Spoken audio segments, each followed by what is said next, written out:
ತಮ್ಮನ್ನ ಕಟ್ಟಿ ಹಾಕೋದಕ್ಕೆ ಜಾತಿ ಮತ್ತು ಅಪಪ್ರಚಾರವನ್ನ ಮಾಡಿದ್ರು. ಇದು ಚಿಕ್ಕಬಳ್ಳಾಪುರದಲ್ಲಿ ಮಾಜಿ ಸಿಎಂ ಸಿದ್ದರಾಮಯ್ಯನವರು ಕೊಟ್ಟಿರುವಂತಹ ಹೇಳಿಕೆ. ಕೆಲಸ ಮಾಡ್ಕೊಂಡವರು ಸಹ ನಮ್ಮ ಕೈ ಹಿಡಿಲಿಲ್ಲ, ನಾನು ಯಾಕೆ ಜಾತಿ ಮಾಡದೆ ಹೇಳಿ ಅಂತ ಸಿದ್ದರಾಮಯ್ಯನವರು ಪ್ರಶ್ನೆ ಮಾಡ್ತಾ ಇದ್ರು. ಬದಲಾವಣೆ ಬಯಸಿದ್ದೇ ನನ್ನ ತಪ್ಪ? ಸಿದ್ದರಾಮಯ್ಯನವರು ಈ ತರದೊಂದು ಪ್ರಶ್ನೆ ಮಾಡ್ತಾ ಇದ್ದಾರೆ. ಅಸೂಯೆ, ಹೊಟ್ಟೆ ಉರಿ, ಇದೆಲ್ಲ ಅಪಪ್ರಚಾರ ಮಾಡೋದಕ್ಕೆ ಕಾರಣ ಆಯ್ತು. ನನ್ನ ಮೇಲೆ ಅಸೂಯೆ ಇತ್ತು, ಹೊಟ್ಟೆ ಉರಿ ಇತ್ತು, ಈ ಕಾರಣಕ್ಕಾಗಿ ಅಪಪ್ರಚಾರ ಮಾಡಿದ್ದಾರೆ ಅಂತೇಳಿ ಚಿಕ್ಕಬಳ್ಳಾಪುರದಲ್ಲಿ ಮಾಜಿ ಸಿಎಂ ಸಿದ್ದರಾಮಯ್ಯನವರು ಹೇಳಿಕೆಯನ್ನ ಕೊಟ್ಟಿದ್ದಾರೆ. ಬಹುಶಃ ಸಿದ್ದರಾಮಯ್ಯನವರು ಮತ್ತೊಮ್ಮೆ ತಮ್ಮ ಮನಸ್ಸಲ್ಲಿದ್ದಂತಹ ನೋವನ್ನ ಇವತ್ತು ಹೊರಹಾಕಿದ್ದಾರೆ. ಈ ಸಂದರ್ಭದಲ್ಲಿ ಅವ್ರು ಏನೇನ್ ಮಾತನಾಡಿದ್ರು ಕೇಳೋಣ ಬನ್ನಿ. ಹಾಲು ಕೊಡ್ತೀವಿ, ಬಿಸಿ ಊಟ ಕೊಡ್ತೀವಲ್ಲ, ಎಲ್ಲಾ ಜಾತಿಯವ್ರ ಮಕ್ಕಳು ಇಲ್ವೋ? ಸಾಲ ಮನ್ನಾ ಮಾಡದೆ ಬರೀ ಐಯಿಂದಾದವರೇ ಇದಾರ?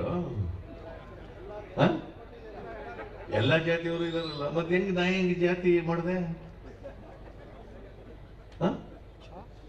ಏನ್ ಅಪಪ್ರಚಾರ ಮಾಡುತ್ತೆ? ಯಾಕಂತಂದ್ರೆ ನಾನು ಬಡವರ ಪರವಾಗಿ ಕೆಲಸ ಮಾಡ್ತಿದ್ದೀನಿ ಅಂತೇಳಿ ಕೆಲವರಿಗೆ ಅಸೂಯೆ ಬಂದ್ಬಿಟ್ಟು, ಹೊಟ್ಟೆ ಕಿಚ್ಚು ಬಂದ್ಬಿಟ್ಟು, ಹೊಟ್ಟೆ ಉರಿ.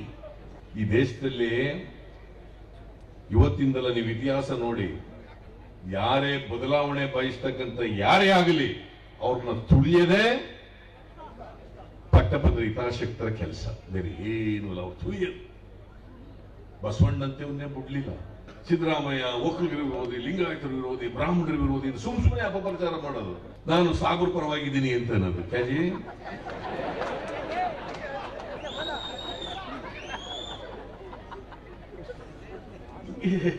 ಅಪಪ್ರಚಾರ ಮಾಡಿ ಮಾಡಿ ಮಾಡಿ ಮಾಡಿ ಅಸೂಯೆ ಪಟ್ಟು ಎಲ್ಲ ಸೇರ್ಕೊಂಡ್ಬಿಟ್ರು ನನ್ನ ವಿರುದ್ಧವಾಗಿ.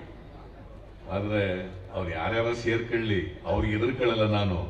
ನೀವು ಮಾತ್ರ ನಮ್ಮ ಜೊತೆಲಿರಿ ಅಷ್ಟೇ.